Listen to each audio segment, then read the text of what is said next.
অনেক কষ্ট করে আপনাদের জন্য মাওয়া ঘাটের ইলিশ মাছের স্পেশাল লেগুনা বা লেজের ভর্তাটা সংগ্রহ করেছি। তো পুরো ভিডিওটা দেখার আগে অবশ্যই একটা লাইক দিয়ে দিবেন, আর ভিডিওটা ভালো লাগলে শেয়ার করে দিবেন, একটা কমেন্ট করে যাবেন। সো চলুন দেখিয়ে দিচ্ছি কিভাবে ওরা এই লেগুনা ভর্তা বা লেজের ভর্তাটা তৈরি করে। তার জন্যই প্রথমে আমাদের লাগছে বড় সাইজের একটা ইলিশ মাছের লেজ, আর এই লেজটাকে মাঝখান দিয়ে একটু কেটে নেবেন। আমি স্ক্রিনে দেখিয়ে দিচ্ছি ঠিক কিভাবে আমি কেটে নিয়েছি। দেন হলুদ মরিচ গুঁড়ো লবণ দিয়ে এটাকে ভালো করে মেখে নিতে হবে। যেহেতু এখানে আমার বানানো সিক্রেট মশলাটা ইউজ করেছি, আপনারা পরিমাণ করে ধনিয়া গুঁড়ো, জিরে গুঁড়ো, হলুদ গুঁড়ো, মরিচ গুঁড়োটা দিয়ে দিবেন।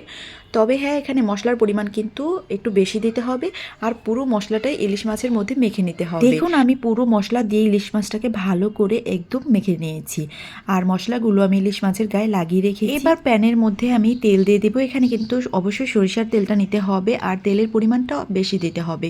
এই যে দেখুন প্রায় ডুবো তেলের মতো করে আমি তেল নিয়েছি। ইভেন এখানে আমি ইলিশ মাছটা ভালো করে ভেজে নেব। এবারে ইলিশ মাছটা ভাজার সময় তেল চামিচ দিয়ে বা খুন্তি দিয়ে এরকম উপরে দিয়ে দিতে হবে, যেন চারপাশটা ভালো করে হয়ে যায়, এবং উল্টে পাল্টে ভালো করে ভেজে নিতে হবে একটু সময় নিয়ে। তো যখন এরকম মুচমুচে ভাজা হয়ে যাবে তখন এটাকে আমি নামিয়ে নিব। এবার ওই একই তেলে আমি দিয়ে দিব 4টের মতো শুকনো লঙ্কা। আমি কিন্তু এখানে প্রচুর ঝাল পরিমাণের যে শুকনো লঙ্কাটা সেটা নিয়েছি, এই জন্য পরিমাণে কম নিয়েছি।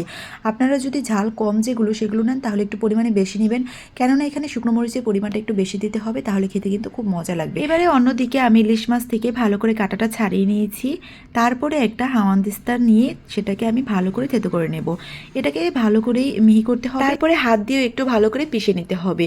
এগুলো যত ভালো করে করতে পারবেন এই ভর্তার টেস্টটা কিন্তু ঠিক ততটাই আসবে। এগুলো আমার কথা না, এগুলো ওখানকার বাবুর্চিদের কথা।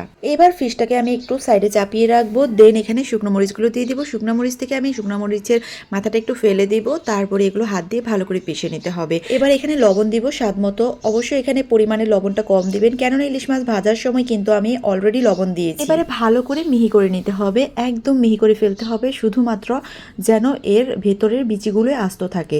আর সব কিছুই হাত দিয়ে ডলা দেওয়ার সাথে সাথেই দেখবেন যে একদম মিহি হয়ে যাচ্ছে, কেননা তেলের মধ্যে ভেজে নেওয়াতে এগুলো খুবই মুচমুচে হয়ে গেছে। এবারে এখানে দিয়ে দিব পেঁয়াজ কুচি। এখানে আস্ত একটা পেঁয়াজ কুচি করে নিয়েছি, আর অবশ্যই পেঁয়াজের পরিমাণটা একটু বেশি দিবেন। পেঁয়াজটাকে যখন কাটবেন তখন খুব কুচি কুচি করে কাটবেন, কেননা যতটা কুচি করতে পারবেন ঠিক ততটাই খেতে মজা লাগবে।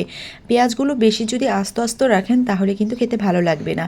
এবার এখানে ধনিয়া পাতা দিয়ে দিব। ধনিয়া পাতার পরিমাণটা অল্প দিবেন, তারপরে হাত দিয়ে ভালো করে মিশিয়ে নিতে হবে। কি ভাবছেন যে তেল ছাড়াই ভর্তা হয়ে যাচ্ছে? না না, তেলটাও দিব, অবশ্যই দেবো, আর সেটাই হলো সবচেয়ে স্পেশাল জিনিস। এই যে দেখুন গরম তেল একদম ঢেলে দিয়েছি। যেই তেলের মধ্যে ইলিশ মাছটা ভাজলাম সেই তেলটাই কিন্তু আমি গরম গরম ঢেলে দিয়েছি। এবার এই গরম তেলের সাথে মাছটাকে আমি মিশিয়ে নেব, তবে সাবধানে মিশাবেন, হাত যেন পুড়ে না যায়। মাওঘাটে যখন দেখেছি ইলিশ মাছটা ভাজতেছে, ওরা কিন্তু অন্য সবার জন্য যে ইলিশ মাছের পিস ভাজে সেইখান থেকেই কিন্তু চামিচ দিয়ে তেল তুলে এনে এই ভর্তার মধ্যে দিয়ে দেয়। আলাদা করে এই ভর্তার জন্য লেগুনা ভাজতে হয় না। সো ওইভাবে আমি দেখেছিলাম যে একদম গরম তেলটা দিয়ে দিচ্ছে। দেন জিজ্ঞেস করলাম যে ঠান্ডা তেলটা দিলে কি হবে না?